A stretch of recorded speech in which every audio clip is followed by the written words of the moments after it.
Capítulo 2957 Segredos Perdidos, Parte 1. Além disso, a centelha enriqueceu com mana as amostras de sangue e tecido que Lith e os outros usariam como amplificadores para os artefatos que eles forjariam no futuro. Certo. Aqui vai tudo. Freya pressionou as 6 gemas elementais de suas mãos de Menadion contra as mãos da torre.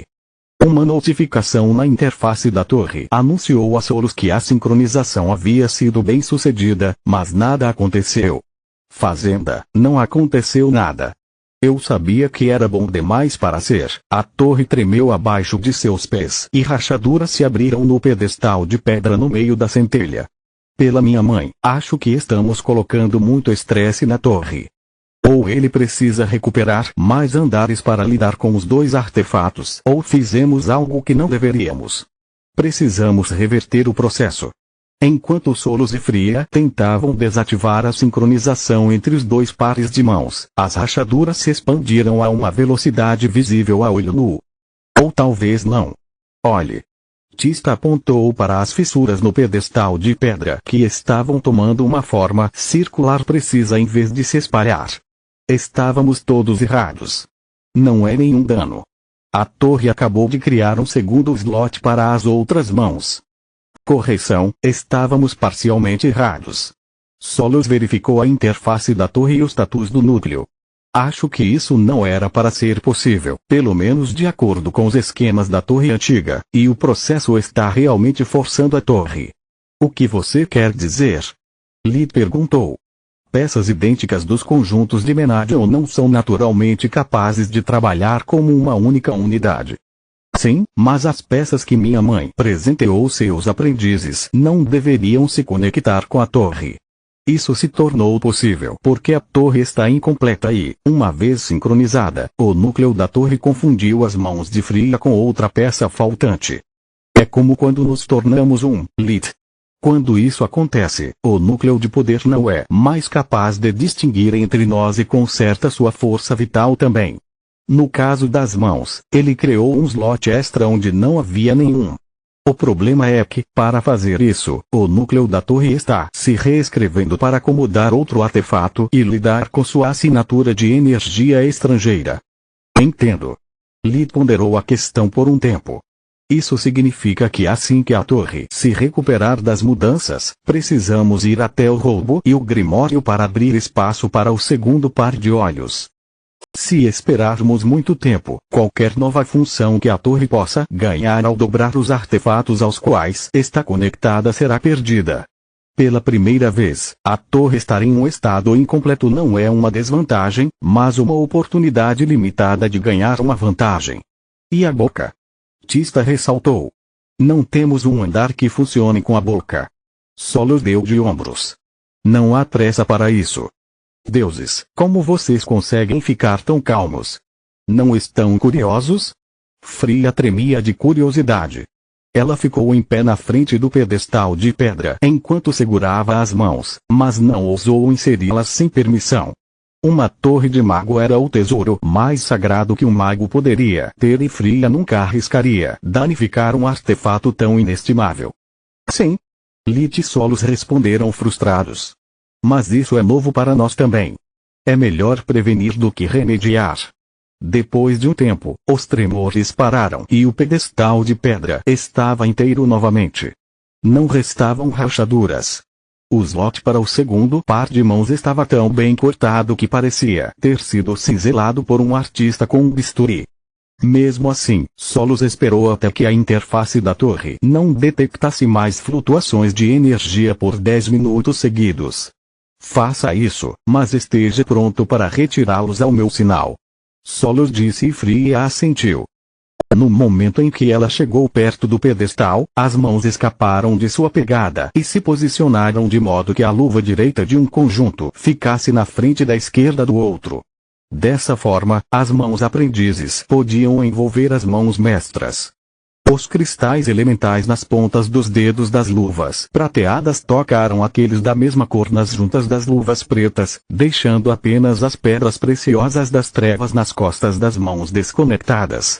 Pelo menos até que uma pequena lâmina saiu debaixo de ambos os cristais mágicos, trazendo-os para frente até que se tocassem, completando o circuito.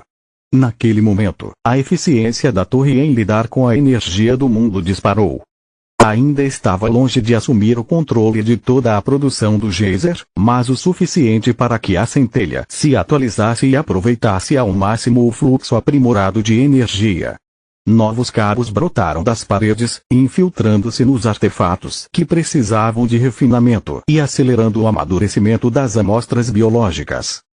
Uma arma. Lita esperava as mudanças na centelha, enquanto a lâmina era uma surpresa, despertando sua curiosidade. Eu pensei que as mãos eram apenas uma ferramenta de forjaria e ensino. Eu também. Solos assentiu. Eu pensaria que é apenas mais uma atualização causada pelo nosso vínculo, mas isso seria possível apenas para as mãos do mestre. O conjunto aprendiz foi forjado pela minha mãe séculos atrás e nunca foi modificado. Legal. Faluel disse do amuleto de comunicação. Como uma boa aprendiz, Fria havia chamado a Hidra para lhe dar as boas notícias. Estarei aí o mais breve possível. Assim que a centelha se estabilizou, foi a vez do roubo e do grimório. Em ambas as vezes a torre tremeu e precisou de um tempo para se adaptar ao inesperado segundo artefato e sua assinatura de energia estrangeira. Felizmente, todas as peças do conjunto de Minadion podiam ser usadas por qualquer pessoa, desde que recebesse permissão do proprietário, criando uma impressão secundária temporária que resolvia o problema da assinatura energética. Para o roubo, o pedestal de pedra se dividiu em duas metades que se posicionaram nas extremidades opostas da sala. Dessa forma, os artefatos sob escaneamento seriam refletidos nas lentes de ambos os conjuntos de olhos que, por sua vez, espelhavam as imagens refletidas infinitamente. Em vez de decifrar um encantamento de cada vez, uma vez acoplados dessa forma, os olhos estudavam o fluxo geral de mana e as runas que o geravam. Era como ir de decifrar um livro codificado para resolver um quebra-cabeça. Quanto mais peças os olhos juntavam, mais nítida a imagem ficava e mais fácil encontrar a próxima peça correspondente. No Grimório, em vez disso, o pedestal permaneceu o mesmo e os olhos ficaram um ao lado do outro, processando paralelamente as informações adquiridas por ambos e trabalhando em vários feitiços ao mesmo tempo, sem afetar a velocidade do processo único. Bem, isso é legal. A única desvantagem é que agora a torre também tem que descansar. Lid suspirou. Mesmo que a interface diga que está tudo bem, não vou correr riscos. A torre é parte de Solos e se tornou um ser vivo. Depois de tantas mudanças, ele precisa se estabilizar e se recuperar. Se algo acontecer durante o procedimento de Nalrond, não podemos nos dar ao luxo de dividir nosso foco. Não quero forçar ninguém a escolher entre o bem-estar de Solos e o de Nalrond. Bem, já que parece que temos algum tempo livre, o que você acha de eu te ensinar a usar a boca corretamente, Tista? Solos perguntou. Capítulo 2958 Segredos Perdidos, Parte 2 O que você quer dizer? Eu sei como funciona. Eu armazeno um feitiço e então o lanço. Tista respondeu. Sim, esse é um dos poderes da boca, mas não o único. Solos riu. Sério? Lid e Tista disseram em uníssono. Por que você não me contou antes? Porque até agora eu também não sabia. Solos deu de ombros. Enquanto esperávamos o roubo se estabilizar, eu fiz os olhos focarem somente na boca de Tista. Foi assim que eu aprendi sobre outra de suas funções interessantes. Os olhos do aprendiz foram concebidos para serem incapazes de analisar qualquer uma das obras-primas de Minadion. Era uma medida de segurança para garantir que o discípulo que possuía os olhos não pudesse usá-los para reproduzir as outras peças do conjunto, senão a própria torre. Como pudemos perder isso por tanto tempo e como você pôde estudar a boca tão rapidamente? Perguntou Lid. Na verdade, foi um descuido da nossa parte. Solo suspirou. Tentamos estudar nossa boca com nossos olhos, mas não obtivemos nada porque ela ainda está incompleta. A de Tista, em vez disso, tem todas as suas funções, mas como Firval nos explicou como ela funciona, presumimos que não havia mais nada para aprender. Eu realizei a varredura por impulso, esperando que as informações coletadas pudessem acelerar a recuperação da torre, já que os vários andares estão ligados ao nosso conjunto de Menadion. Claro, não funcionou. O que aconteceu, em vez disso, é que, ao usar as informações já disponíveis sobre nossa boca como base, o robô teve que escanear apenas a parte que faltava, o que na verdade não era muita coisa. Assim como a lâmina nas mãos, a boca também tem uma função oculta. Eu hipotetizo que minha mãe ensinou sobre ela somente ao discípulo a quem ela presenteou cada peça e que essas funções foram perdidas no tempo porque as várias peças nunca foram passadas adiante. Eles foram roubados e aposto que nenhum mago estaria disposto a revelar tal segredo ao seu assassino. O que a boca também faz? Perguntou Tista. Mais importante, os nossos também conseguem fazer isso. Acrescentou Lit, atraindo o olhar furioso da irmã. Respectivamente, deixe-me falar imparcialmente. Solos resmungou para ambos. Como eu disse, as peças do nosso conjunto permanecerão incompletas até que todos os andares relativos sejam recuperados. Então, ela se virou para Tista. Para responder a sua pergunta corretamente, a boca pode armazenar não apenas feitiços, mas também encantamentos. Não é quase a mesma coisa? Tista ficou confusa. Não exatamente. As magias armazenadas ainda precisam ser conjuradas, embora muito mais rápido do que o normal, e elas exploram sua mana. Os encantamentos temporários da boca, em vez disso, ativam instantaneamente e exploram a reserva de energia de seu núcleo de poder. Solos explicou. Isso significa que você pode imbuir a boca com uma barreira espiritual se quiser proteção adicional. Uma magia de cura se você acha que enfrentará uma batalha difícil.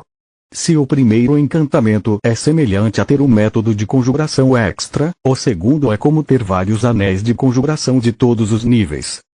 O rosto de Tista se iluminou em um sorriso quando ela percebeu o que aquilo significava. Posso adicionar encantamentos de todos os tipos. Até mesmo feitiços espirituais? Ela perguntou, recebendo um aceno de cabeça em resposta. Quantos encantamentos a boca pode armazenar? Seu, 3. Nosso, 1. Solos respondeu. Por que tão poucos? Tista perguntou com um tom de decepção na voz. Porque são encantamentos, não magias. Solos disse quando percebeu a confusão no rosto da amiga, ela acrescentou. Você tem que forjar os encantamentos toda vez que mudar as propriedades da boca e consumir ingredientes, se necessário. Além disso, muitos encantamentos extras entrariam em choque com o núcleo de poder da boca com consequências desastrosas.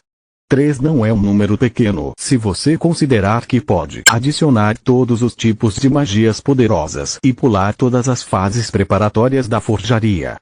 Por último, mas não menos importante, não se esqueça de que quanto mais poderoso for um encantamento, mais energia ele consome.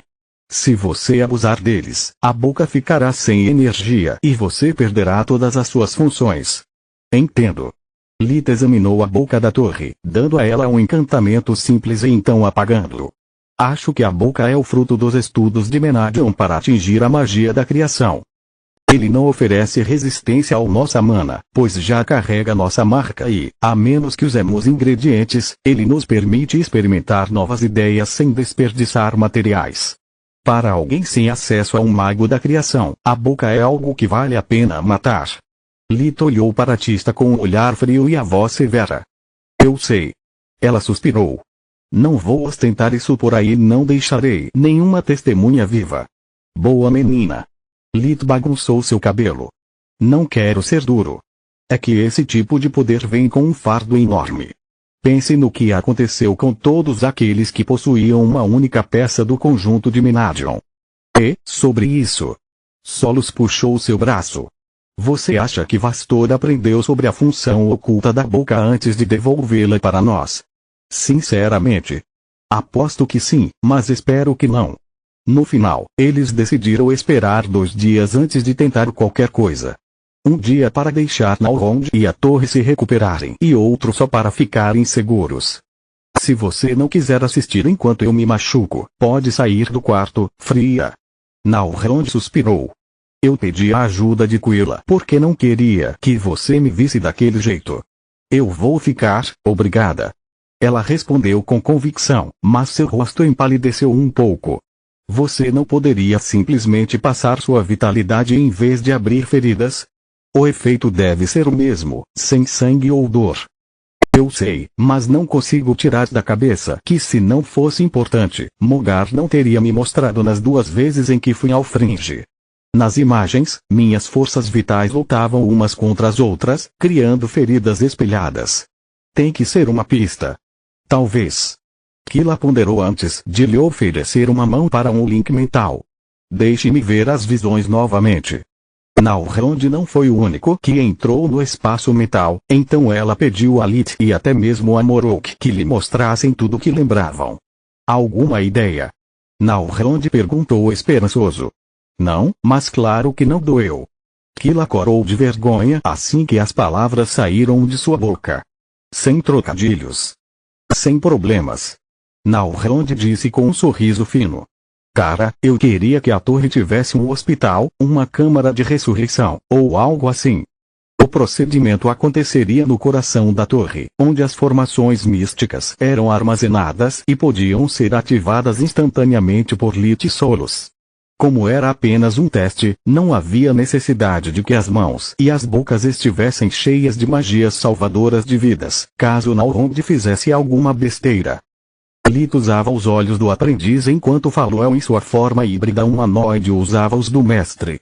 A sincronização entre as relíquias permitiria que Lith ganhasse entendimento instantâneo por meio do elo mental sem sofrer nenhum fardo em seu foco. Sobre os ombros dele repousavam as 7 cabeças de Faluel. O processo era relativamente simples. Nalrond cansaria ambos os seus núcleos azuis usando as magias mais fortes à sua disposição até que estivesse a centímetros de sofrer os efeitos do abuso de mana. Continua no próximo vídeo.